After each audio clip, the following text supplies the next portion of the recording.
Boa noite, esse é o Conexão ND aqui na Record News e como hoje é terça-feira, é meu dia de trazer convidados para um bate-papo e o assunto hoje é um assunto extremamente importante, porque ele mexe com a nossa mesa de refeições, ele mexe com o nosso prato de alimentos, se trata do agronegócio.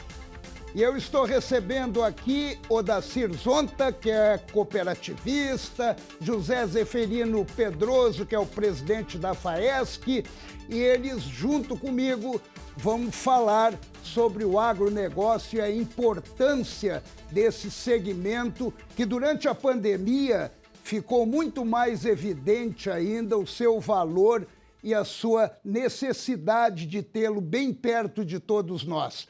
Primeiro, uma boa noite para todos vocês. Muito obrigado por cederem um espaço na agenda para esse bate-papo aqui comigo. Eu começo falando algo que me desagradou muito e eu queria colocar para os senhores, e é natural que os senhores tomaram conhecimento. O ex-presidente Lula, numa entrevista à TV Globo, no Jornal Nacional, expressou que parte do agronegócio é formada por fascistas, o que é uma agressão gratuita e até uma irresponsabilidade que eu considero até um tanto criminosa para quem, no fundo, eu acho que até desconhece o que é o agronegócio e principalmente o que é fascista. Começa que fascista venera o paganismo, né? Doutor Zonta, o agronegócio é formado, parte dele, por fascistas? Não.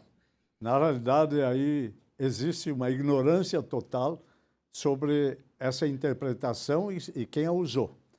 Porque o agronegócio não tem fascismo. A maioria professa o cristianismo, inclusive. Mas é aquele que produz o alimento para todos nós, para o Brasil e para o mundo. É o que levanta de madrugada, que não deixa a peteca cair, que vai para a lavoura, vai para cuidar da criação.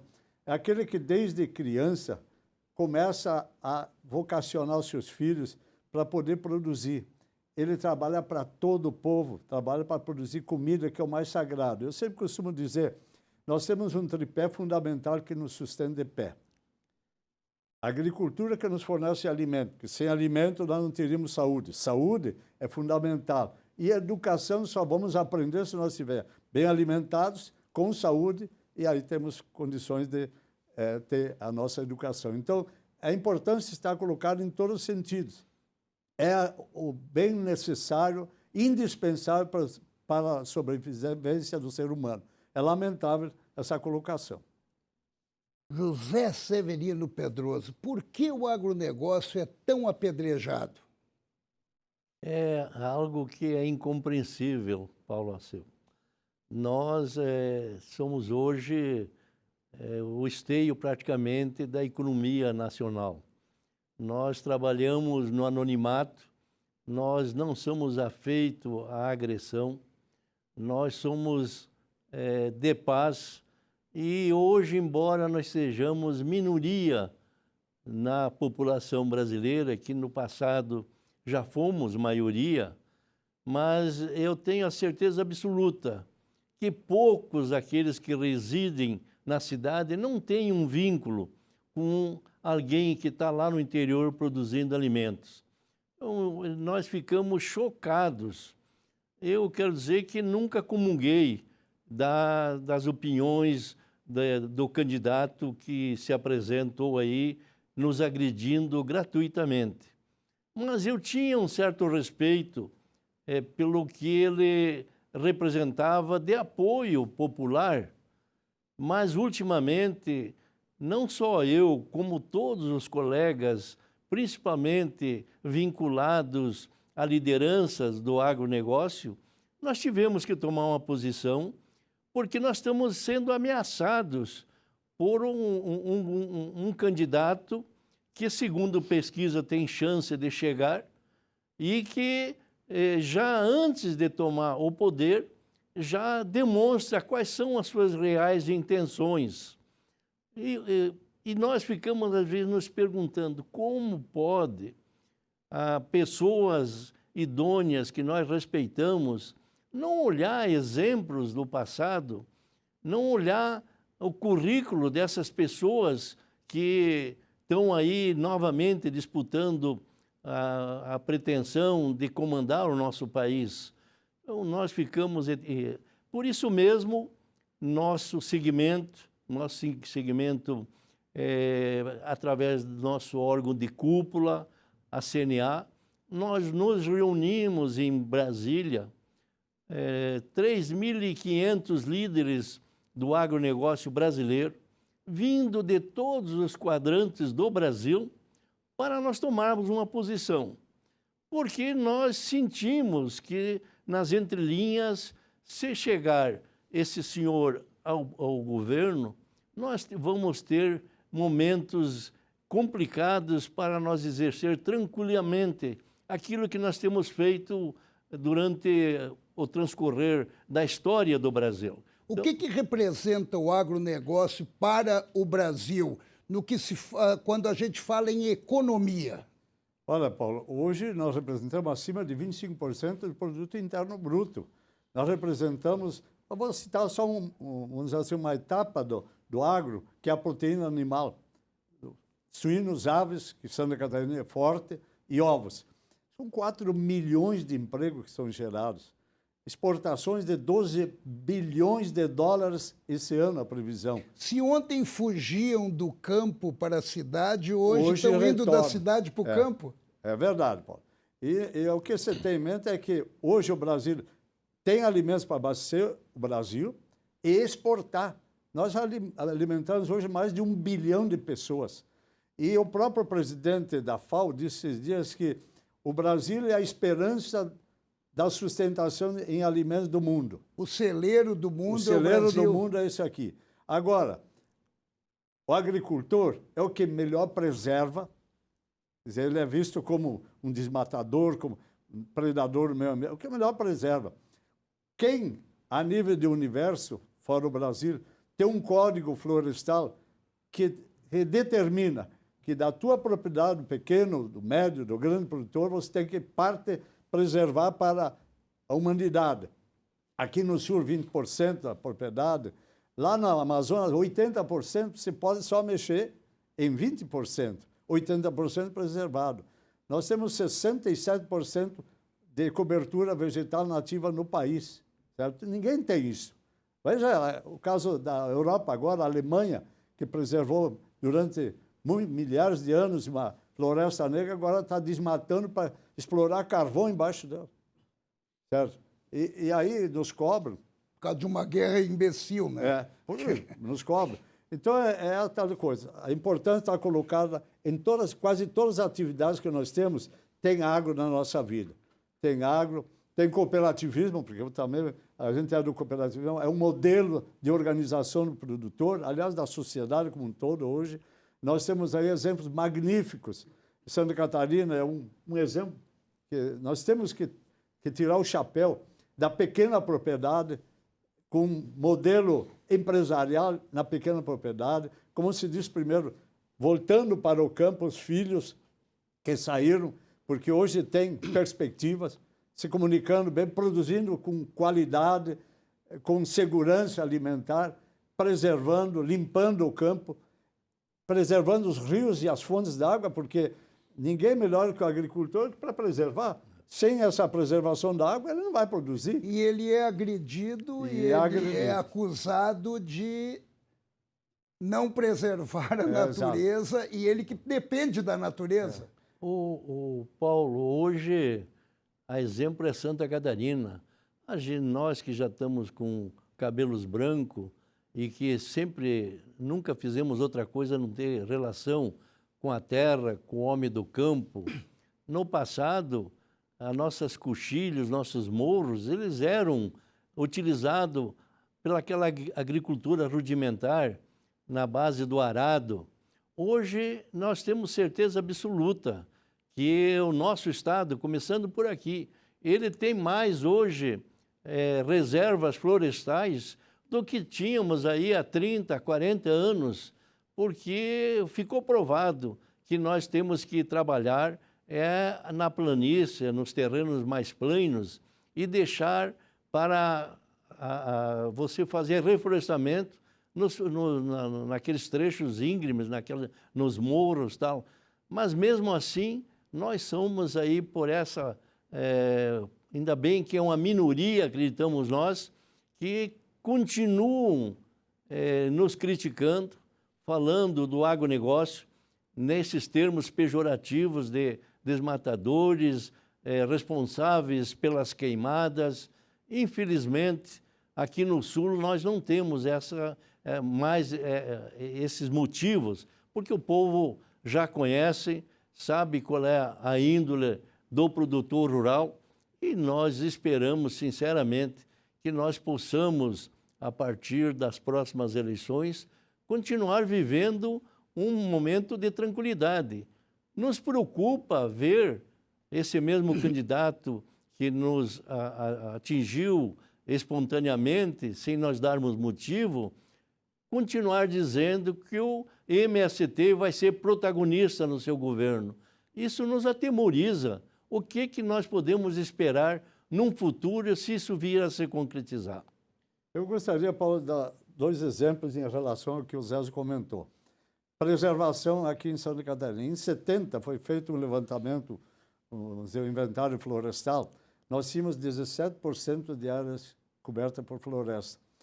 Em 82, chegamos a 41%. Porque o agricultor foi deixando de ocupar, como disse o Zé, aqueles topos de morro, aquelas áreas mais íngremes. Ou seja, é o melhor exemplo que nós temos hoje, certo? Da preservação ambiental. Isso é fundamental. Tem consciência para isso. Aliás, o Código Florestal nasceu em Santa Catarina. Código Florestal que é agora nacional. E depois foi replicado por um projeto de lei, na época, do ex-deputado Valdir Colato, certo? Ele foi o autor do Código Florestal Nacional. E veja que teve como relator, certo? Um elemento que era do PCdoB, certo? Que acabou conduzindo para poder preservar as pequenas propriedades, preservar o modelo de Santa Catarina do Brasil, respeitar o direito de propriedade. E, aliás, se hoje tem desmatamento, tem nas áreas ilegais. Por que o pessoal do MST não quer que titule as terras? Áreas que estão... Porque daí eles se tornam legais. Lógico, porque é o seguinte, quem controla a ilegalidade? Esse é o problema.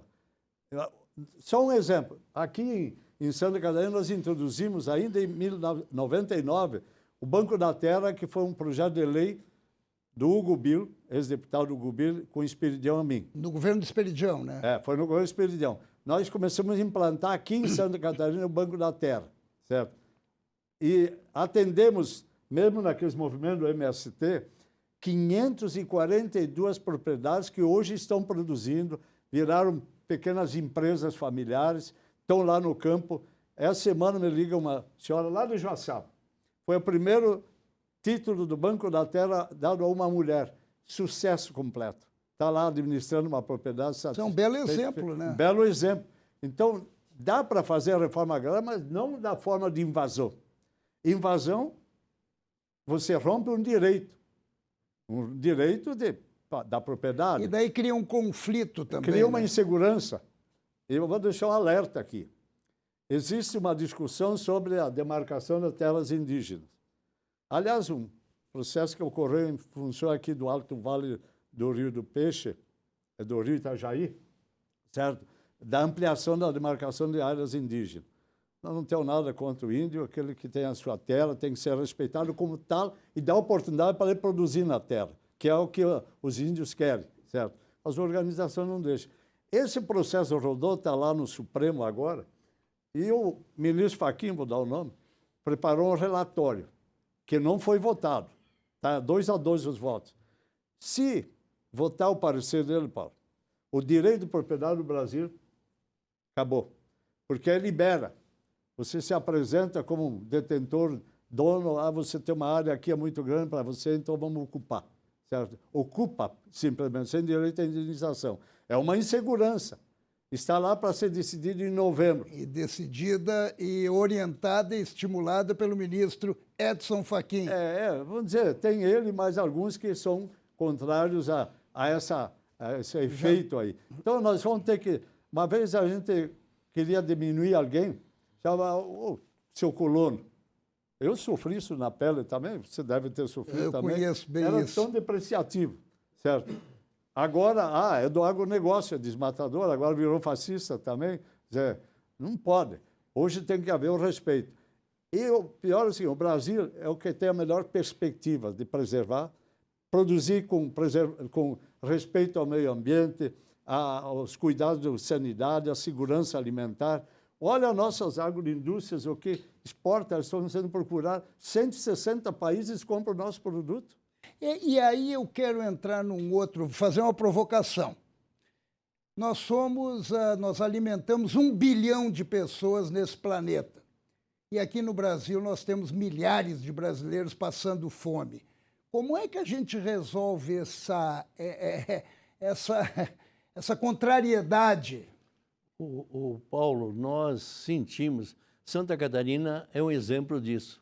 Existe, infelizmente, encontramos ainda nas nossas ruas aí, pessoas aí com placas, estou com fome, mas não teria motivo razoável disso acontecer, porque a partir do nosso estado, que é um estado onde é modelo a nível nacional, nós temos, se quiser efetivamente trabalhar, eu vejo as grandes empresas aí com condições de abrigar mais funcionários. O que falta, quem sabe no passado, não ter dado condições, porque se nós pudermos profissionalizar essas pessoas, oportunidade nós temos. As empresas, eu vejo as próprias cooperativas buscando pessoas de outros países que foram, por questões que nós conhecemos, abandonaram, no caso da Venezuela, do Haiti, que estão hoje estão ocupando mão de obras que certamente podia até ser desses brasileiros que, quem sabe, no passado não tiveram a oportunidade. Agora, não falta alimento. O Brasil produz alimento suficiente, primeiro para abastecer.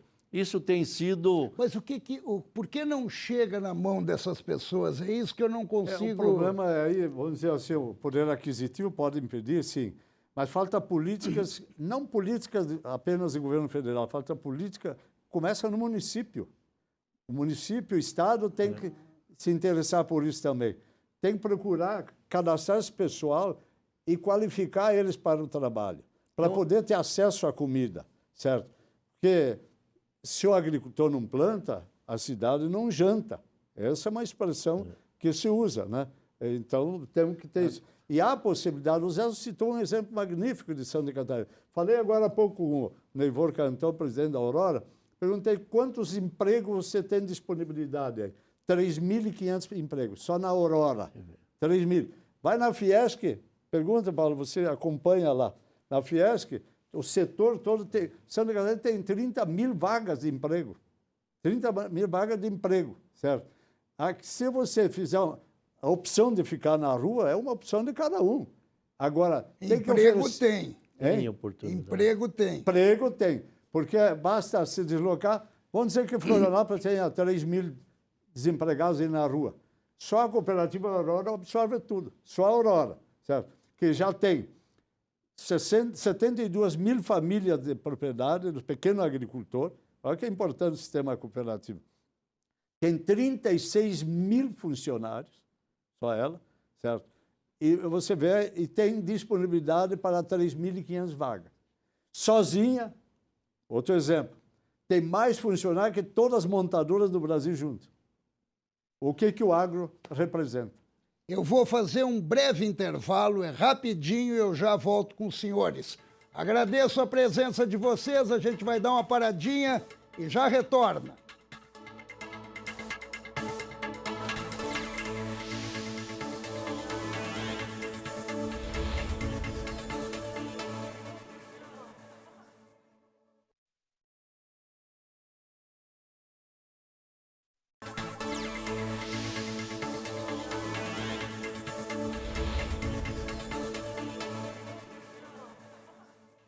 Continuamos aqui no Conexão ND, o assunto é agronegócio, estamos com Odazir Sonta, com José Zeferino Pedroso, e eles já nos deram mais ou menos um panorama do que significa e a importância do agronegócio. Mas nós estamos numa corrida eleitoral, nós estamos exatamente numa campanha eleitoral. Como é que o campo participa disso?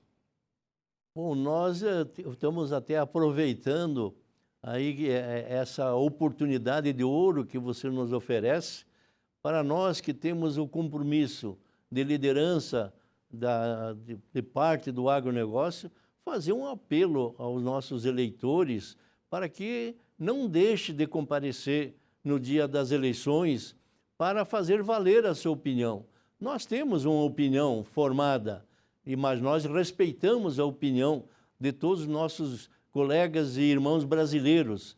Agora, o principal fica a nosso pedido encarecido. Vão votar, para que não aconteça aqui no Brasil o que nós vimos acontecer em outros países, onde uma minoria foi votar.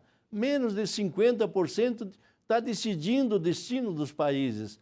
Nós não esperamos que isso ocorra aqui no Brasil, porque aqui o voto é obrigatório. Apelo contra a abstenção. É isso que nós fazemos. E eu pedi para, independente de idade, vamos votar. Vamos votar e vamos escolher bem. Nós precisamos de representação nos parlamentos. É importante o governador? Sim. É importante o presidente? Sim. Mas tudo passa pelo legislativo, a questão das leis, que são encaminhadas por necessidade do povo. A Assembleia Legislativa, é isso que nós estamos advogando. Nós temos que ter uma representação que defenda os fatores de produção e de geração de emprego, defenda a sociedade, cada um no seu segmento, a educação tem os seus candidatos, vou dizer assim, os trabalhadores têm os seus, o agronegócio tem os seus candidatos, quer dizer, para defender. Então é necessário eleger uma boa base de deputados estaduais. Senado é fundamental nesse momento de insegurança que nós temos aí. Precisamos ter Senado determinado, com compromisso, e não cuidando do seu umbigo, mas cuidando das questões nacionais. A Câmara dos Deputados, cito um exemplo, eu fui 7 anos presidente da Frente Parlamentar do Cooperativismo Nacional. Quanto é importante juntar os parlamentares que têm essa vocação cooperativista para discutir, e envolve todos os temas da sociedade, que o cooperativismo hoje está na vida de cada cidadão, independente da cidade ou do campo, mas nasceu no campo, certo? Que foi um outro exemplo de doação que o agricultor deu, acreditar num sistema de crédito, de trabalho, de agronegócio. Zonta, nós temos uma experiência, o Zonta, muito mais do que eu, que ficou mais tempo como deputado, eu comecei em estadual, eu tive 2 mandatos estadual, o Zonta teve, foi federal, e hoje ainda tem essa relação que ele conquistou. Nós queremos exatamente, através desse programa, que tem uma aceitação das pessoas responsáveis que assistem diariamente o teu programa, e particularmente nas terça-feiras, esse programa é especial. Esse apelo fica. Eu, por exemplo, fiquei valorizando mais o político depois que eu tive uma experiência de vida política. Porque, lógico, nós temos que separar, nem todas as pessoas são iguais, mas nós, a grande maioria que representa a classe política brasileira, são pessoas que merecem o nosso respeito e a nossa confiança. Então, é que fique muito claro aqui. Mas o que eu estou percebendo, desculpe lhe interromper, mas o que eu estou percebendo é, de repente, até uma certa preocupação dos senhores que transitam no universo do agronegócio. Há um temor, há uma preocupação em relação a um futuro próximo? Com certeza. Por isso que temos que ter uma representação no Congresso Nacional que segure as pontas. Passa por lá. É lá o nosso salvaguarda em última análise. A nossa Assembleia Legislativa é da mesma forma. É aí essa preocupação de nós termos time para jogar naquela etapa e que compete às decisões de lei, onde pode dar um freio de arrumação em quem administra e em quem faz a interpretação da lei, que tem que ser o guardião da Constituição. O Senado tem até esse poder de mexer com esses que tem que ser guardiões da Constituição, e muitas vezes se esquece disso, extrapolam. Aí tem que ter um Senado forte, determinado, não aventureiros no Congresso. Eu vivi no Congresso, aquilo, Paulo, é uma universidade, mas é uma casa de doido ao mesmo tempo. E o Ulisses Guimarães disse uma coisa lá em 88. Tem muita gente que se queixa do atual Congresso, vocês vão ver os próximos. Quer dizer, Ele já previa. já previa. Eu vivi na época lá que inventaram o tal de mensalão, e olha, o interesse de uma minoria que estragou a imagem da maioria, certo? Que aí faz Mas há um confusão. perigo de um retrocesso no agronegócio? Não, não acredito, mas nós não podemos também confiar. E nós temos hoje bons nomes aí que certamente saberão representar os interesses do agronegócio. E é por isso que nós fazemos esse apelo, principalmente para comparecer. E repito aqui, é difícil você encontrar no meio urbano alguém que não teve num passado remoto ou num passado recente uma ligação com o agronegócio. Então, nessa hora, fica o apelo aqui para que eles retornem àquela iniciativa que eles sofreram no agronegócio, do tempo que eles passaram, né, aí, para que valorizem o agronegócio, que nesse momento ele é fundamental. Você foi testemunha do que representa o Poder Legislativo numa hora crucial que nós vivemos aqui no Estado, num futuro, num passado não muito longínquo. Isso tem nos alertado para que nós possamos, porque o Executivo é uma pessoa, o Legislativo são diversas pessoas e que convivem com pessoas que representam o todo. Então, se nós tivermos bons representantes da nossa categoria, certamente nós teremos uma segurança maior.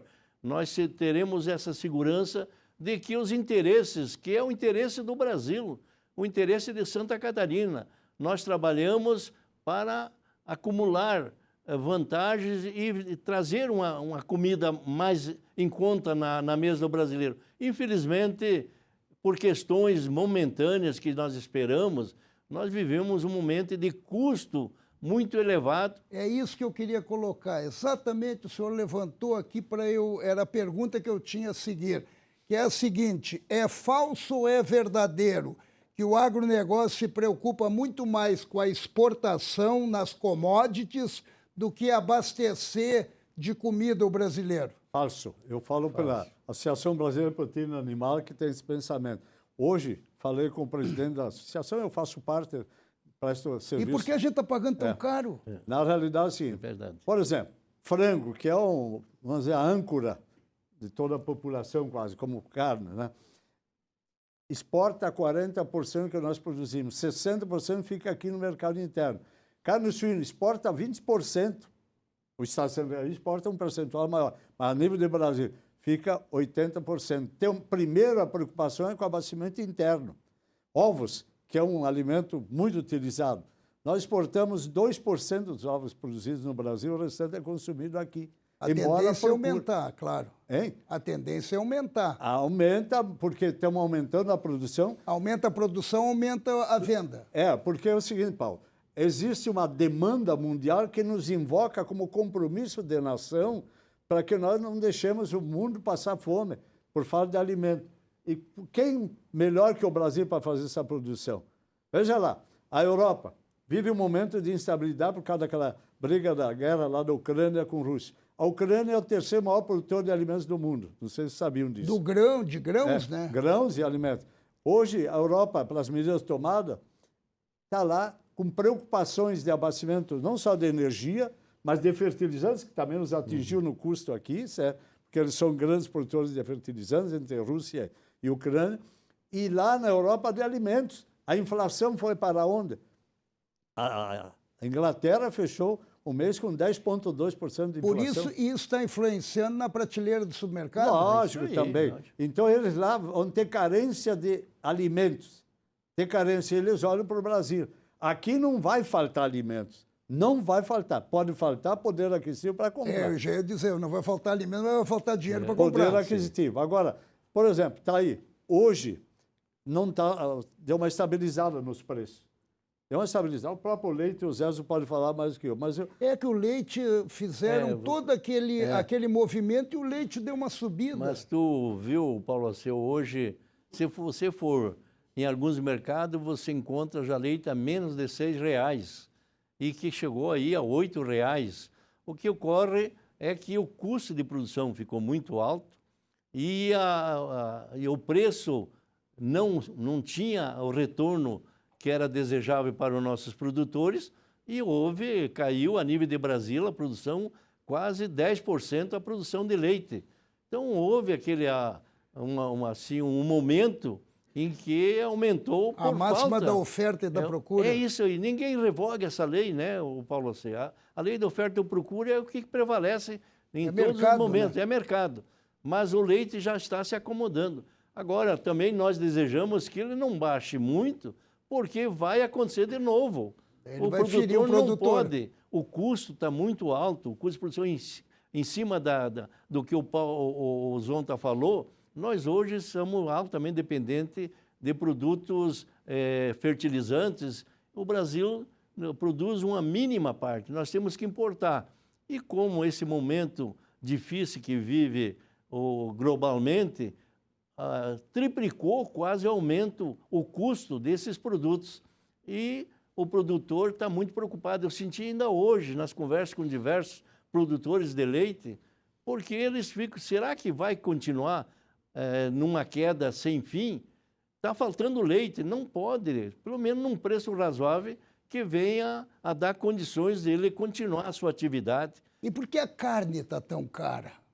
A carne... Daí vem um candidato dizendo, vai voltar a comer um churrasquinho. Não, comer picanha. E ao mesmo tempo acusa de fascista quem produz. Tá difícil de entender. Como é que vai poder ser picanha ao preço que está? Zé, não dá, só para quem não conhece mesmo falar. É lógico que essa questão de custos ela é uma conexão de valores. O milho subiu a nível, no caso do frango e do suíno, subiu. Nós continuamos dependendo do milho da Argentina, do... Não, vem milho muito do Paraguai. Paraguai, aliás. Do Paraguai vem muito. O Brasil é autossuficiente de produção de milho, só que... Trigo que nós temos. Trigo nós importamos mais da Argentina e da Rússia, certo? E agora, esse ano, subiu 30% a produção de trigo aqui. E em 5 anos, nós vamos ser autossuficientes de trigo. Então, isso já não vamos depender mais da Rússia. Não. É isso que eu queria... desculpa, eu estou lhe interrompendo que não terminou a resposta, mas depois eu queria até saber quais foram os ensinamentos que a pandemia acabou dando ao agronegócio. Primeira coisa, o agro não para e não pode parar. Não parou, não teve lockdown no meio rural. Continuou trabalhando, continuou produzindo e, só para você ter, aumentou o volume de produção e de emprego no campo ou ligado ao campo. Só o setor agroindustrial ampliou em 30 mil vagas durante a pandemia a necessidade de funcionários. Foi abrigado muita gente e não se deixou, mesmo pagando para ficar em casa, alguns que tinham problema, continuaram a trabalhar, a produzir nesse período. Então, o maior desafio foi continuar trabalhando. O ensinamento é que não dá para parar de produzir, não dá para parar. E que tem que trabalhar, naturalmente, com o pé no chão, organizado. Hoje, o agricultor faz os cálculos. Ele faz os cálculos e ele tem que estabelecer um custo de produção. Hoje está informatizado, boa parte do campo já está informatizado, né, Zé?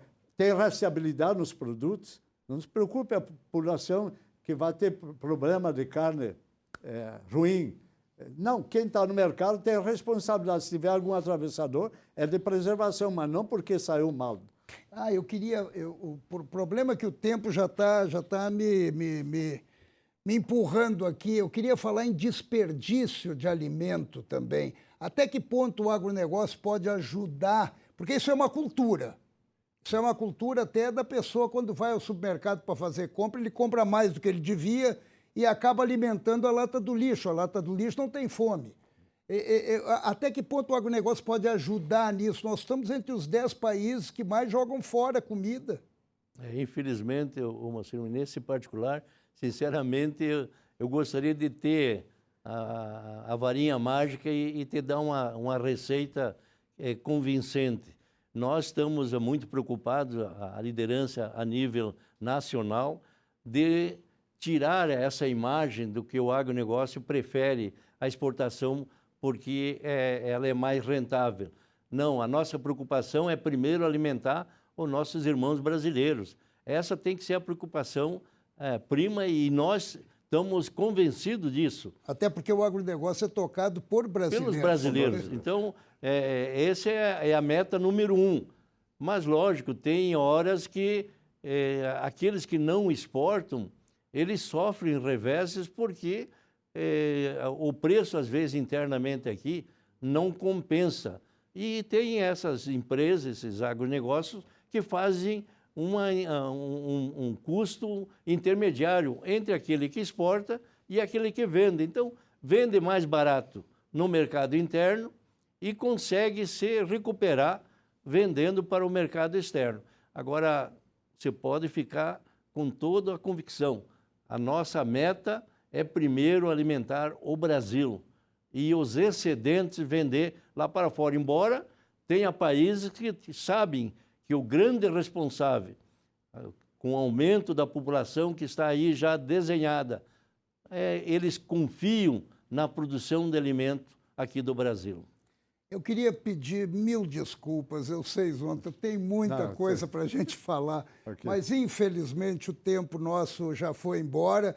Daria para fazer mais uns 2 programas aqui, porque eu também estou frustrado, que eu tinha muitas perguntas aqui para fazer.